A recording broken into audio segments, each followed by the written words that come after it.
Scientists have described the genetically modified organisms (GMOs) as good development, but called for thorough scientific scrutiny by concerned agencies in Nigeria in partnership with researchers before they are allowed into the Nigerian market.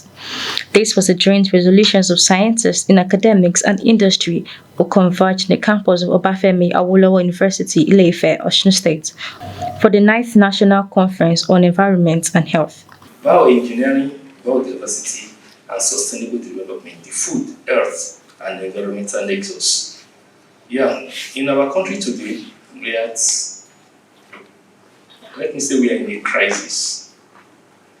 We are at a point of inflection. The conference brought together stakeholders, practitioners, medical professionals, and experts to discuss sustainable development, biodiversity, and bioengineering. Convener of the conference, Professor Joshua Ojo, emphasized the importance of the conference to development of the environment and health. The conference is about the impact that the environment has on Earth.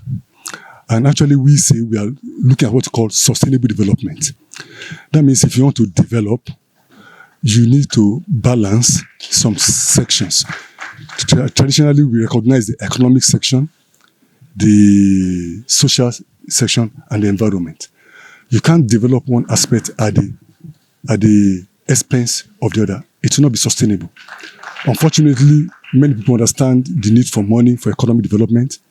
Many people can see the reason for social networking, whatever, but people downplay the environment. And the environment has so much impact on our health.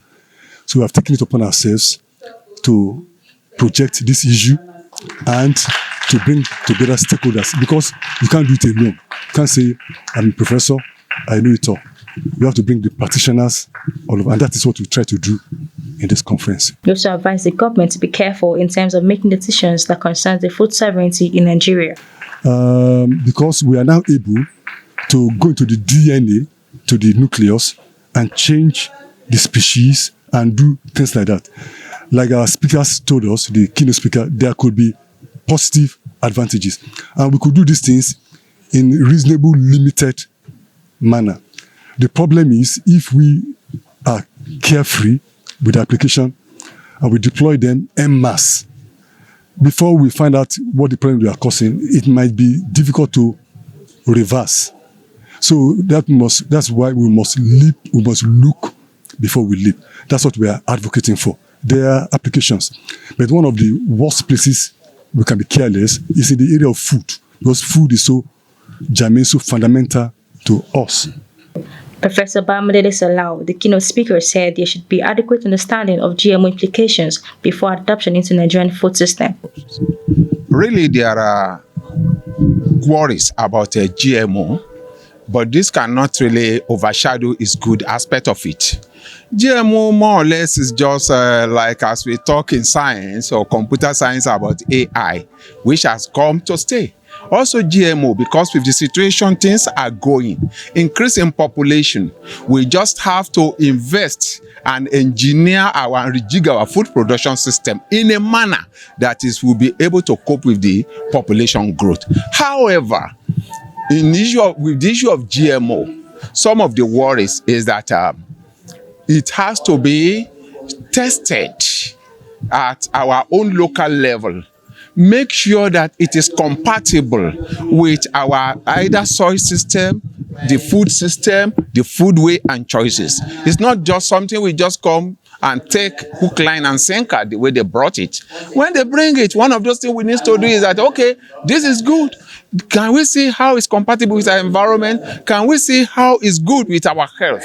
Because we know there are some countries now are rejecting it vehemently, that they don't want this GMO food. In his submission, Dr. Niyo Ogeni, the chairman of the organizing committee of the conference, emphasized the importance of caution, stating that the health system in Nigeria is fragile and must be put into consideration when such decisions are to be made.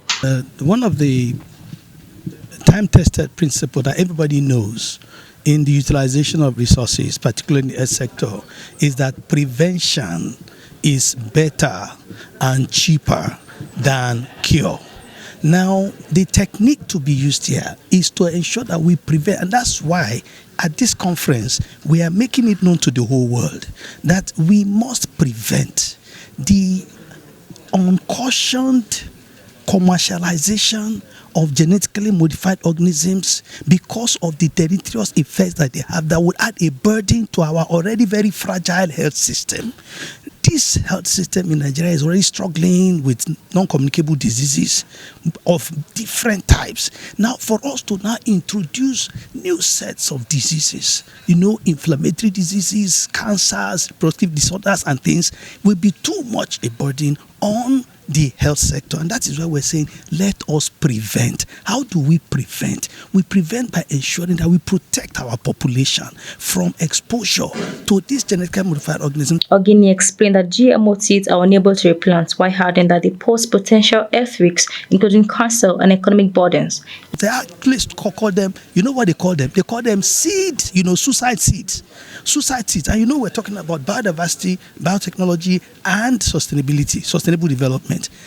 The sustainable development is simply defined as meeting your need of today. Why not compromising the capacity of the future generation to meet their own needs? Now, when you are planting suicide seeds that you cannot replant, if you plant your corn now in your compound, by the time you harvest it this year, you keep some for next year. You plant it again, it will grow. These GMOs, you plant them, they will not grow. Or they will grow with, lesser features until they go into extinction by themselves. So that itself is not sustainable. A researcher and chairman of the event, Professor Stephen Adewale, advised the research centers in tertiary institutions should be empowered in order to rigorously test GMOs before they are launched and introduced into Nigerian populace. Who is to blame?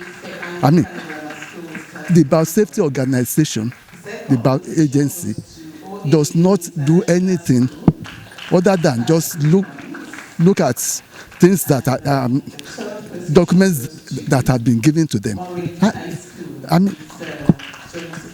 If I manipulate it a little bit, whose fault?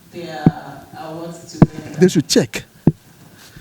The Director General of National Biosafety Management Agency, Dr. Agnes Yemisi Asagbara, who spoke on transgenic solutions, GMOs in food, human health and environment in Nigeria, safety considerations. At the conference, participants and speakers agreed that GMO food should be searched on, adequately labeled, while caution should be applied before they are consumed. From Ile-Ife, Modupeola Show, Minsa TV.